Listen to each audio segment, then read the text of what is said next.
Pemikiran saya, bagaimana saya membuktikan Muhammad ini adalah seorang hypersex. Ya kalau waktu kafir itu khatam 3 kali lah. Itu saking nakalnya mencari kesalahan. Yang muslim belum tentu. Tapi bagaimana cara saya membuktikan fitnahan saya ini?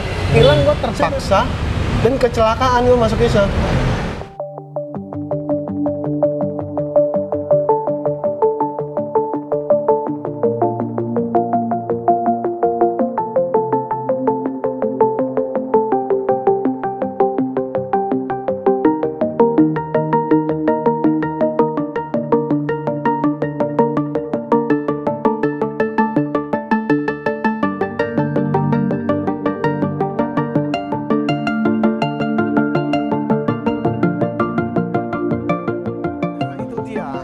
Gua mengenal Islam itu karena terpaksa. Terpaksa dulu. Satu terpaksa, kedua kecelakaan. Kecelakaan. Iya, ini Gimana? saya lebih suka nyebutnya kecelakaan karena begini.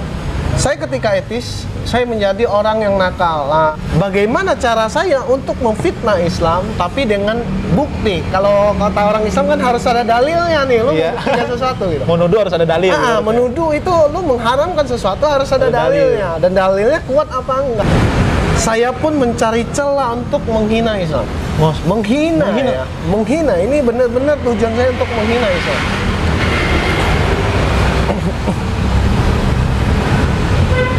Bentar ya.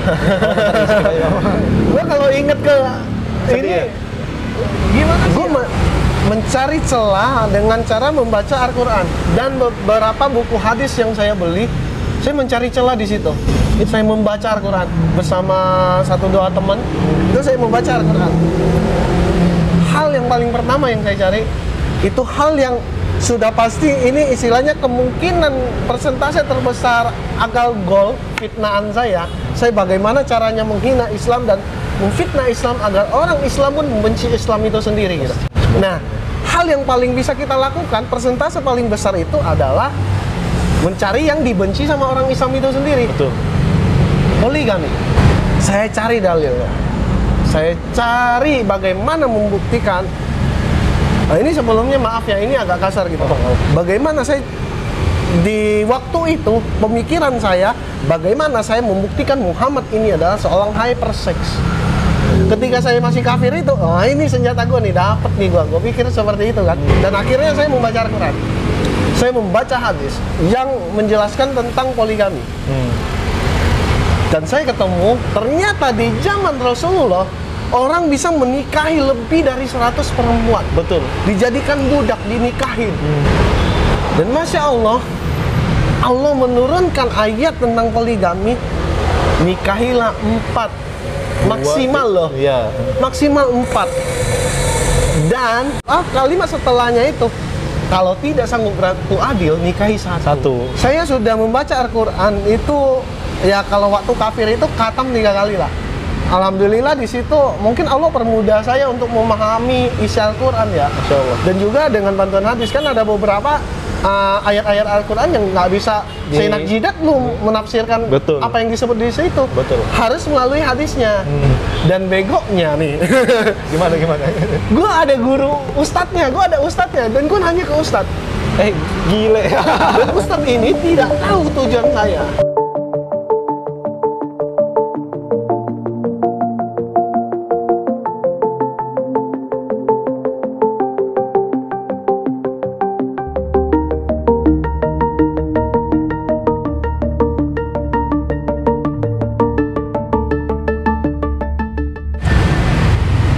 Semua isinya ada beberapa yang membuat saya menyerah untuk menyerang Al-Quran. Di zaman Rasulullah, umat Majusi ya ada. Meminta bukti kepada Rasulullah. Iya. Rasulullah dengan gampangnya membelah bulan menjadi 2. Betul. Oke sih. Benar. Itu sesuatu hal yang mustahil dong. Mustahil. Oke deh, di zaman sekarang mungkin ada pakai nuklir atau apa, laser kan? Mungkin. Di zaman dulu bagaimana mungkin?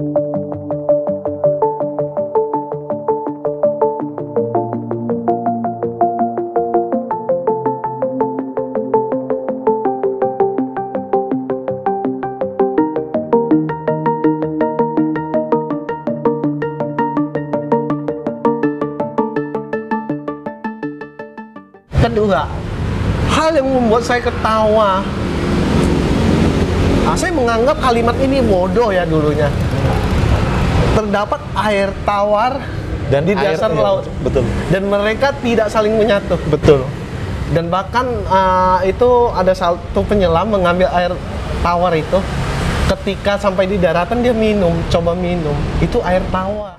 Di dalam pikiran gua, ini bego apa pinter? Iyalah kan. Atau yang dengerin yang bego gitu. Karena saya belum mendapatkan buktinya gitu waktu itu.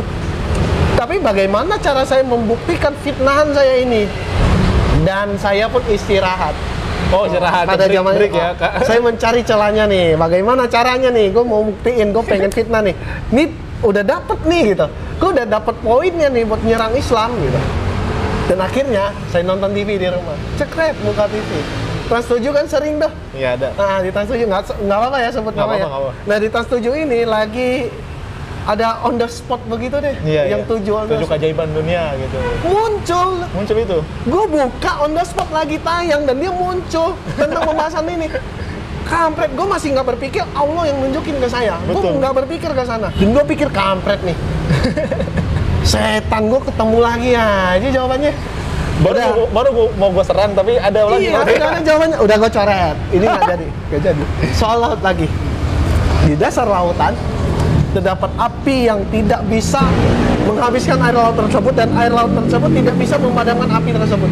Iya, ada. Ada kan? Ada. Nah, bego nih orang. Nggak mungkin ini, nggak mungkin. Lu celupin aja api ke dalam air. Pasti mati, Bang. Pasti mati. Teknologinya secanggih apapun mati. Tapi orang ini berani nyebut kayak begini. Di dalam pikiran gua geli. Ini apa yang ngikutin ajarannya nggak mikir apa ya gua pikir? Iya, nggak masuk akal ya. Iya, nggak masuk akal kan? Gue iseng-iseng buka YouTube. www.youtube.com. Cekret. Tahu nggak muncul di beranda awalnya? Apa tuh? Ada orang Jepang lagi paluin larva di bawah laut. Oh iya ada, Masya Allah. Ada kan? Ada, Masya Allah. Itu muncul. Gile. Segini amat sih gue pikir. Dan di situ sekali lagi gue tidak berpikir Allah menunjukkan ke saya. Aduh, fitnahan gue terbantah lagi, coret lagi. Cari lagi satu, cari lagi satu, cari lagi satu. Dan terakhir yang membuat saya menyerah. Di guru nih, ceritanya dia tidak pernah melewati menyeberangi lautan sekian lama. Betul. Gitu. Iya dong. Betul. Berarti ini nggak mungkin yang ngelakuin dong gitu. Dan timbul satu ayat, terdapat dua kurang lebih seperti ini ya, dua air laut yang berbeda warnanya dan tidak saling menyatu. Kurang lebih seperti itu. Waktu zaman itu gue ngomongnya gini, gue ngomongnya, ini si Muhammad nggak pernah nih ke laut. Gue udah baca nih, dia nggak pernah ke laut. Nggak ada dia, historinya dia berjalan di atas laut. Bahkan gitu. berenang aja nggak pernah. Berenang aja nggak pernah gitu. Dia selalu terjaga ketat di Madinah dan di Mekah gitu. Betul. Dan dia selalu sharingnya di dua tempat ini. Nih, kena lo, gue pikir. Kena lo. Gue buka di YouTube, gue nyari. Ini kapal pesiar lewat nih. Pas gue play videonya, ini kapal pesiar lewat nih. Kalau hoax kan, ya nggak segitunya lah kapal ada kapal pesiar yang lewat gitu. Ini udah laut nih. Nggak sama warnanya nih, nggak menyatu, ada garis begini lurus. Iya. Ini kapal pesiar lewat, Nggak berubah ya? nggak berubah. Masya Allah. Di situ gue mulai nyerah. Gue mulai paham, ini orang bukan sembarangan. Cuma ada dua pilihan. Dia orang di masa depan yang kembali ke masa terdahulu, istilahnya ya boleh dibilang time travel lah. Dan di pikiran gue seperti itu. Dan kedua, ini orang memang utusan Allah. Betul. Tapi di satu sisi gue munafik.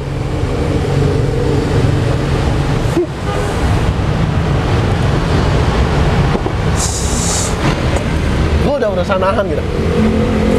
Maaf. Apa-apa.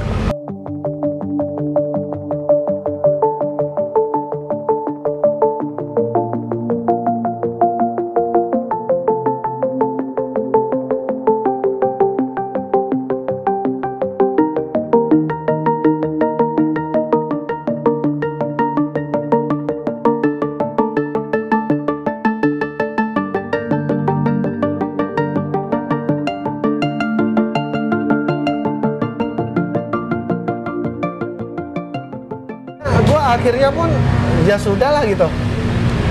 Makanya gue bilang gue terpaksa dan kecelakaan gue masuk Islam. Ya udahlah, gue nggak nemu letak kesalahannya. Dan buat gue kitab itu sebuah kitab suci. Kita sebut Al-Quran aja ya, nggak usah yang lain. Kitab suci itu tidak boleh ada kesalahan. Betul. Kalau ada kesalahan berarti bukan ciptaan Tuhan. Betul. Itu satu kan. Itu syarat utamanya. Jika ada kesalahan berarti itu bukan kitab. Dan kitab itu tidak boleh ada kesalahan. Betul, harus. Sampai titik koma pun nggak boleh ada kesalahan. Nah, Al-Quran ini satu-satunya kitab yang tidak ada kesalahannya.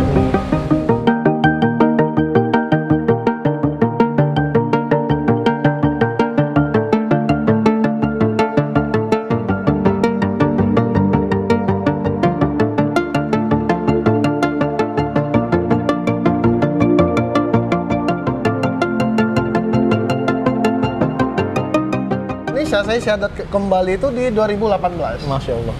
Itu syahadat ulang.